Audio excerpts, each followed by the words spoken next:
Hi, I'm John Park, and this is the Ninja Timer. The Ninja Timer is a really large 7-segment display that I created for use on a Ninja Warrior obstacle course. Let's go! How wide is that lid? Scott's asking me. Very small. It's like maybe I'll have to ask Danny here in a few, Scott. Get back to me. Now, the Ninja Timer could be used as a clock as well, and what I'll show you here is how to make really large displays that act like a traditional 7-segment display, but are, well, a heck of a lot bigger. These really large displays are actually made from a series of individual LEDs. These are NeoPixels, and they come in meter-long strips. So what I've done is cut them into little sections, 8 pixels per section, and created a series of segments that can be controlled from an Arduino using software. Here you can see on the back of this panel the individual 7 strips of NeoPixels that make up the 7 segments, as well as a single NeoPixel that is the top of the dot for the colon that separates minutes and seconds. At the corners you can see I've soldered these back together so that they act like a continuous strip again physically. And the way I'm doing that is with these little connectors that are called Neo joints. These were created by Todd Kurt and can be milled out on a PCB mill, or you can send the plans off to a PCB production house. If you don't want to go to all that trouble, you can just solder these with very small individual wires. That works just fine. To create the panels, I've laser cut layers of acrylic to hold the LEDs in place, as well as provide some space between the LEDs and the translucent segments. Let me pull one of these off and we can see the individual pixels inside. Now, diffusion material alone isn't enough to turn these separate individual LEDs into a single continuous light source. It actually takes a little bit of separation between the two to create the effect. Now, what I found is that somewhere between 1/4 inch and 1/2 inch is just the right amount of space so that the pixels blend, but we don't lose too much brightness.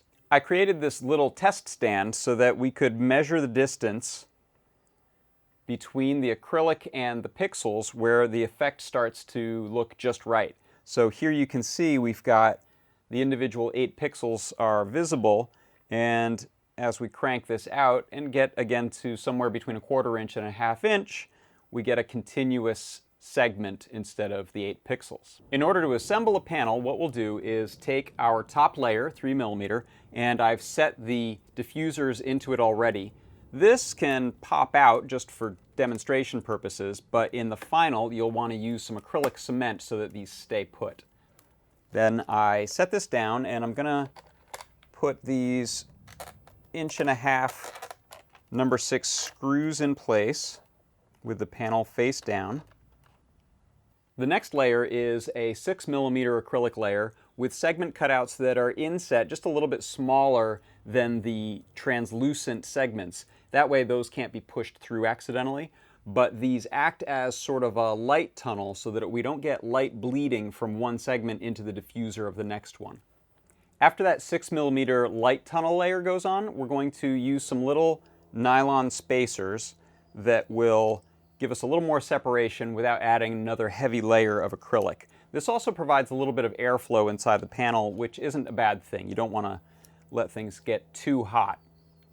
Okay, the next layer is the LED layer. And this layer I've left the paper on just so you can see it a little bit better.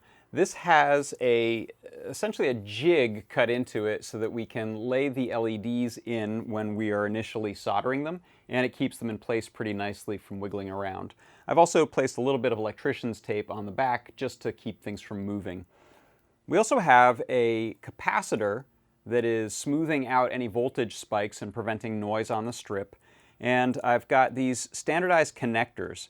Now, one thing that's helpful when you're moving up from a project that has just a few LEDs and parts to lots and lots of LEDs and a modular system where things are going to plug into a central controller, I like to use standardized connectors. In this case, I've got these 3-conductor JST SM cables, and I've got one side with a little bit of a silver paint stripe I've put on it so that I'm always consistent about which cable is ground, middle is the data in and out, and the outer on the other side is the voltage.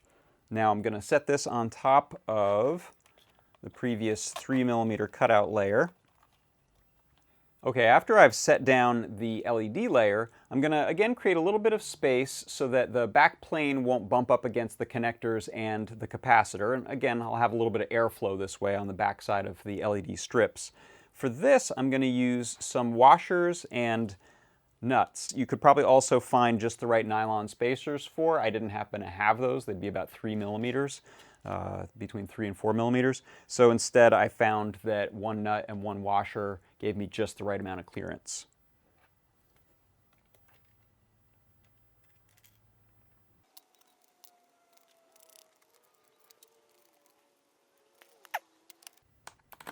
You want to be careful working with acrylic that you don't screw things down too hard. It does not compress, it cracks.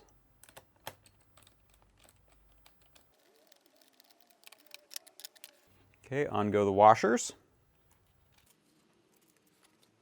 Okay, now I'm going to use this outer frame to, again, provide some clearance for the capacitor and for the connectors. And last is the back layer. This has a little extra height compared to the rest of the panels so that it can provide a mounting area that will mount onto a piece of wood or onto the wall directly.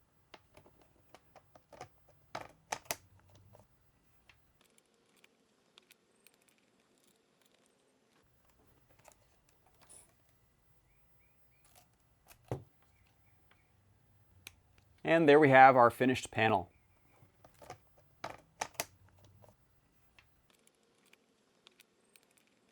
Since the obstacle course is going to take a lot of abuse, I'm using really big 100mm arcade buttons for the course start and stop.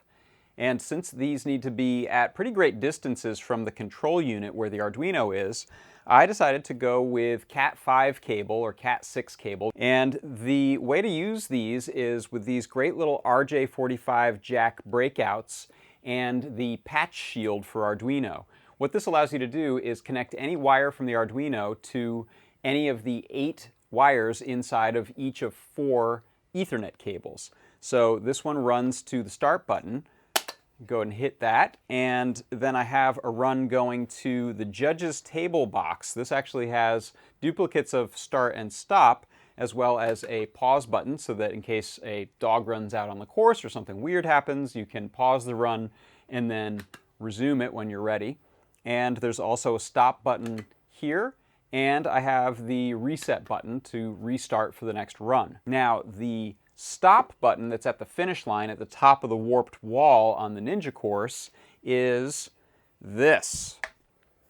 Now, I made this from ABS pipe, 3-inch ABS pipe from the hardware store, and a pipe coupler at the top into which I screwed another one of these 100mm buttons. I have a wire running down to another of these RJ45 jacks, and then I'm using a panel mount Ethernet extender so that I can plug in and out of the post pretty easily. At the bottom I have what's called a closet flange, and this can be mounted to the floor if you have plywood at the top of your obstacle course run. That'll work great. Or you can mount that onto a larger, heavier base so that it'll be portable still, but pretty stable. Now, one of the tricks with building a project like this is how to contain the whole thing.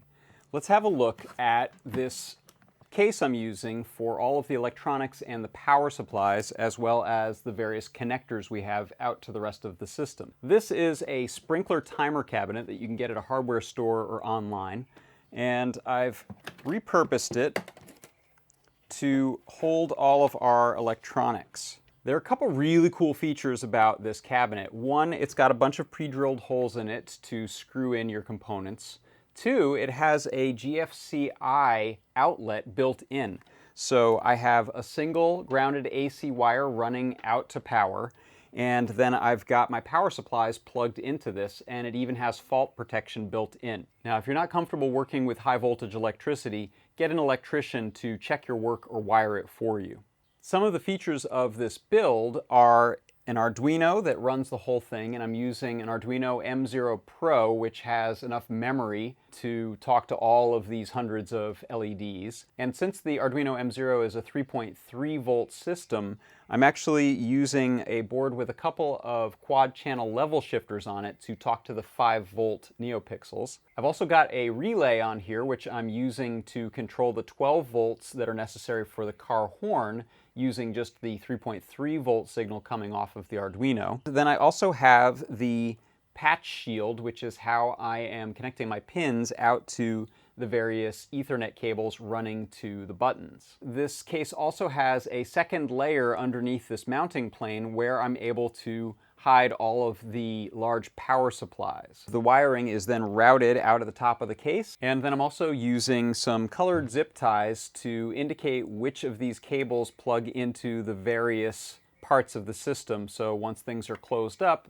you don't go crazy trying to figure out what plugs in where.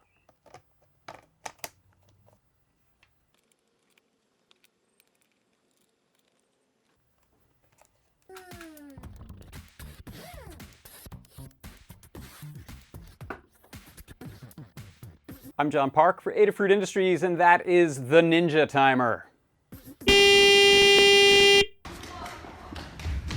Yeah! Ladies and gentlemen, we have our first completer of the course goal.